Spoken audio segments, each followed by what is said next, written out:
प्रश्न किया था हमसे बाहर, इन्होंने कहा आज हमारा मन संसार की तरफ जा रहा है, मतलब काम आदि दोषों से युक्त हो रहा है।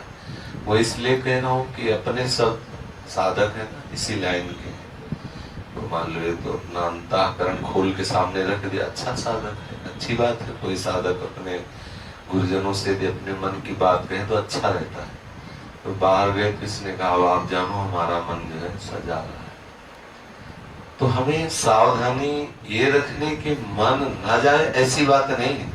मन तो जाएगा, जब तक पूर्ण रूप से पवित्र नहीं हो जाता तब तक मन संसार की तरफ जाएगा। संसार की तरफ जाए तो जाने दे, विचलित ना हो। मन जाए तो जाने दो, चाहे जितनी उड़ान भरे मन, बिना तन के कुछ कर नहीं सकता। पहली बात तो समझ लो, मन जब कामादि दोषों से युक्त हो उस समय इतनी सावधानी रखनी कि उसके कथनानुसार, मन की प्रेरणा के अनुसार हमें कोई चेष्टा नहीं करनी, तो इतनी बात ध्यान रखनी।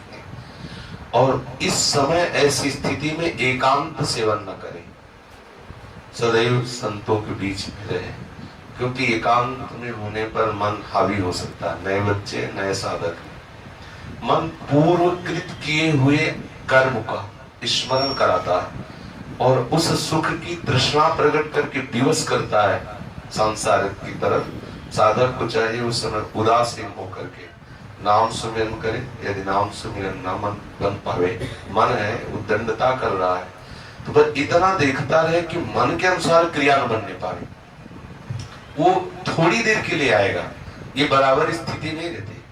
जैसे भजन की कभी कभी ऐसी रसमय स्थिति आती कि लगता है काम बन गया, लेकिन वो बराबर नहीं रहती, वो फिर हट जाती है। ऐसे ही जब हमारा मन गंदा भाव अंदर प्रकट करके विचलित करता है, तो उस समय सबसे पहले धैर्य साधक को यह रखना चाहिए कि स्थायी वृत्ति नहीं है, आई हुई है चली जाएगी, घबराने की जरूरत नहीं।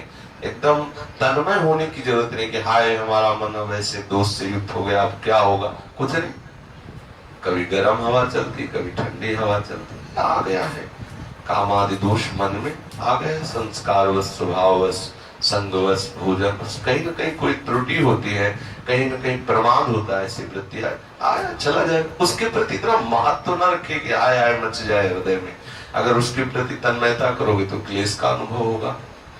तो हमें ये सावधान रहना है कि उसके अनुसार क्रिया न हो और उसके प्रति कोई महत्व बुद्धि न दे। और भयभीत होने की इसलिए जरूरत नहीं कि मन में इतनी सामर्थ्य नहीं है कि वो क्रिया के बिना हमें नष्ट कर दे, उसमें इतनी सामर्थ्य नहीं। क्रिया होने न पाए इसलिए साधु समाज में रहे, संतों के संग में, साधकों के बीच में रहे, तो क्रिया बनने नहीं पाए। और क्रिया ना बनी तो मन धीरे धीरे धीरे वो अमना होने लगता है। जिस भाव के लिए मन प्रेरित करे उसको वो भाव ना मिले तो धीरे धीरे मन का मन पर नष्ट होने लगता है। जिस सत्ता के कारण मन कहा जाता है, मतलब संकल्प, भोगों का संकल्प ही मन का जीवित रहना है, भोगों से निसंकल्पित हो जाना ही मन का मर जाना है। तो जब हमारे मन में भोगों का संकल्प बने और उसको पूरा ना होने दे तो मन मरने लगता है, मन अमना होने लगता है। इस स्थिति को सहना ही तपस्या है। बाहर से जल पी के रहना, वायु पी के रहना और आग में जलना और सब बाहर वाली बुले 12 वर्ष खड़े रहना, ये सब बाह्य साधन, इनका विशेष अपने लोगों के हृदय में इनका कोई महत्व नहीं है। वास्तविक तपस्या क्या है? जब हमारा मन प्रतिकूलता का चिंतन करा के चलाता है उस समय साधक को विचलित नहीं होना चाहिए, आनंदित होना चाहिए, उस समय प्रभु के चिंतन में मगन होना चाहिए या धैर्य पूर्वक उस जलन को सह जाना चाहिए। वही महात्मा है, वही इस महारस का अनुभव कर सकता है। विचलित होने की जरूरत नहीं, बिल्कुल विचलित होने की जरूरत नहीं। सबके हृदय में ऐसे भाव आते हैं, धीरे धीरे सबके ठीक हो जाते हैं।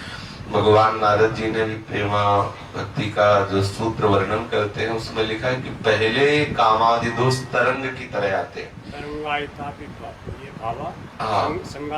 समुद्र। अगर हम उनका जो तरंग की तरह उदय हो रहे हैं उनका चिंतन करके वैसी क्रिया ना करें तो तरंग उठी खत्म हो जाएगी। और यदि आपने कहीं क्रिया कर दिया उसके अनुसार तो वही तरंग समुद्र बन जाएगी, फिर पार होना बड़ा कठिन है। समुद्र बन गई तो डूबना ही पड़ेगा। इसलिए साधक को जहां देखे मन में कि काम आदि दोषों की वृत्ति आ रहे, तो जब शत्रु सामने हो तो अगर घबरा गया तो योद्धा किस बात का हो, तो मारा जाएगा। सबसे पहली बात है कि हमारे हृदय में भय नहीं होना चाहिए। काम आया ठीक है चला जाएगा खत्म, उसके प्रति मातृ बुद्धि इतनी नहीं, और भय सावधानी ये रखनी कि क्रिया न बनने पाए।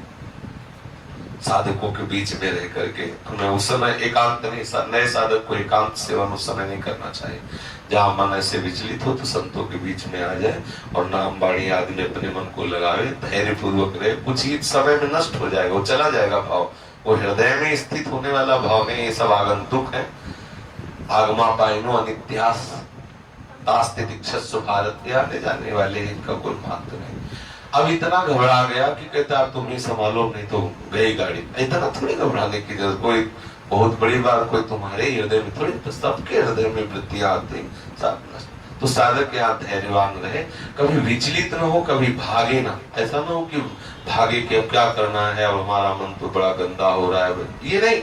धैर्य आया है, मन में आया, आई वृत्ति चली गई, तब आप देख लो, कुछ ना करो तो चली जाएगी, स्थायी यहाँ कुछ है नहीं। बड़ा वेग आ रहा है, तो कुछ देर धैर्य पूर्वक अपने को बचा रखो, अपने आप को निकल जाएगी वृत्ति गई। एक बार जितनी वेग से आएगा, यदि आपने उसके अनुसार क्रिया नहीं होने दी तो थोड़ा अगली बार कम आएगा, फिर और उससे कम आएगा, फिर धीरे धीरे धीरे, फिर एक दिन ऐसी स्थिति आती है कि स्फुरण हल्का खत्म, फिर एक दिन होता है कि ऐसा भाव ही खत्म हो जाता है। ये भाव ही खत्म हो जाता है कि ऐसा भी कुछ है, वो मन पवित्र होकर प्रियालाल के चरणों में लग जाता है। इसलिए साधक कभी घबरावे ना, कभी भयभीत ना हो, दृढ़ता पूर्वक अपने मार्ग में चले। वो आया है चला जाएगा, उसके प्रति कोई महत्व बुद्धि न करे, वो बिगाड़ेगा तभी जब आप उसके अनुसार क्रिया करें।